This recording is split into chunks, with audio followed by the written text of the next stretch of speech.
Welcome back to the channel. I hope you're all enjoying the Christmas break, but as we know, VR doesn't take a day off. And before I get going with today's video, Half-Life Alyx is currently on sale with 70% off. So if you haven't picked up one of the best VR games ever made, please do so right now via the link in this description. Today is a pretty huge day for the VR modding community, and myself personally, with the announcement and imminent release of a full 6th VR mod for Zelda Breath of the Wild, which I was told about last week and sworn to secrecy, and I'm hoping to get access to the mod later today. And deep down, I'm really hoping my aging potato of a PC can run this, but I have high hopes because last week I did get Ready or Not working in VR pretty well, so miracles can happen. But here's what we know so far about the Breath of the Wild VR mod. 5 years ago, the VR modder known as Krementif began doing the impossible, trying to get one of the greatest games of all time into full 6th VR with motion controls. And the VR mod, currently known as Better VR, only modifies the game's code, so other mods that already exist for Breath of the Wild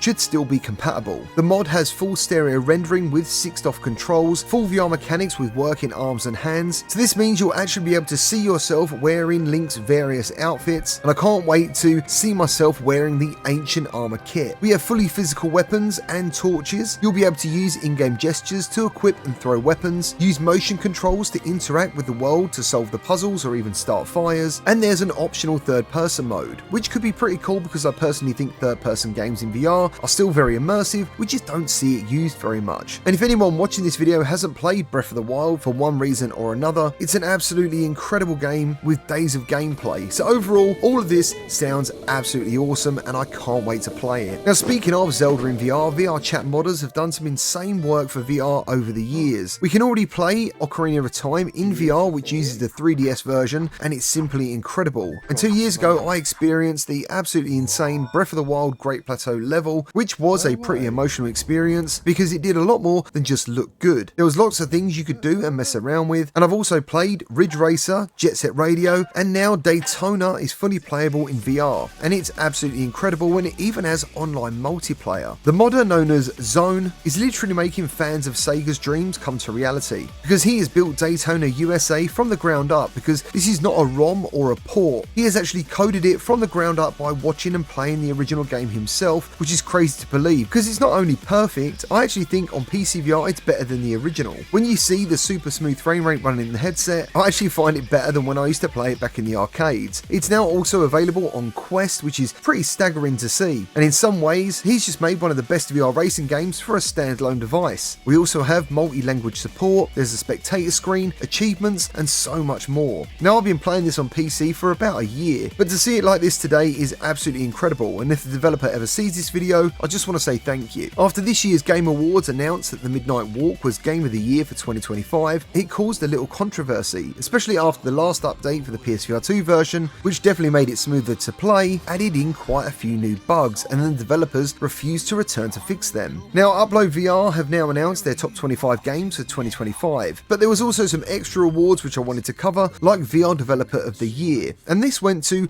Vitruvius VR, developers of Arcanage, and I absolutely agree with it, because every single version of Arcanage you play, regardless of what platform you play it on, is absolutely brilliant. Best multiplayer game of the year went to Demeo Battlemarked, which I do agree with in some ways because I absolutely love this game, but for me, that award would have gone to Forefront because personally, I can't stop playing this one online. Then their VR game of the year overall also went to Arcanage again, and I think out of all this year's releases, I do agree with this one, because as I said, at this point in time, VR struggles to get any quality releases upon release date, and Arcanage has always done a fantastic job of not only listening to the community, but making sure every single version of the game is top notch. So again, if the developers watch this, congratulations guys, you deserve all the recognition you can get. Well, that's all I've got for you today. Let me know your thoughts about all of this down in the comments, and I'll see you on the next one.